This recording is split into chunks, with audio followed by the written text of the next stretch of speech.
আমরা এখন যখনই ডাক্তারের কাছে যাই, যে সমস্যা নিয়ে যাই, পার্টিকুলারলি আমার আব্বা আম্মাকে, দেখা যায় যে ঘুরায় ফিরে তাদের একটাই কথা, সেটা হচ্ছে গিয়ে ওজন কমান, এক্সারসাইজ বাড়ান। কেন এরকম? মানে মানে তার মানে কি, মানে বেশিরভাগ মানে রোগের সাথে আসলে বা অসুস্থতার সাথে বার্ধক্যের সাথে আসলে ওজন কমানো আর এক্সারসাইজ করা সম্পর্কিত। সরাসরি ওজন কমানো বা এক্সারসাইজ করা, এটা যদি আমি বলি, এটা একটা আমব্রেলা টার্ম। বেসিক্যালি জিনিসটা এরকম, আপনি আপনার ফুড হ্যাবিট কন্ট্রোল করেন এবং আপনি আপনার মুভমেন্ট বাড়ান। এবং জিনিসটা এটা কেন হচ্ছে, কারণ আপনার ফুড হ্যাবিটটা নিয়ন্ত্রণ করে বলতে ওই যে আপনাকে সুগারটা আপনি খাবেন কিনা কন্ট্রোল করেন। সুগার যদি আপনি ওই যে সাদা চিনি খান, প্লিজ বাদ দিয়ে দেন।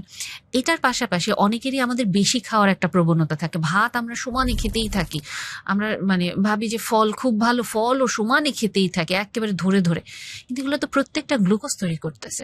কাজে আপনাকে যখন বলছে ওজন কমান, তার মানে আপনি পরিমিত পরিমাণে খাওয়ার চেষ্টা করেন, আপনার ফুড হ্যাবিটটা কন্ট্রোল করেন। না হলে এই যে বাড়তি গ্লুকোজ, সাদা চিনি সব মিলায় আপনাকে ধ্বংস করে দিচ্ছে।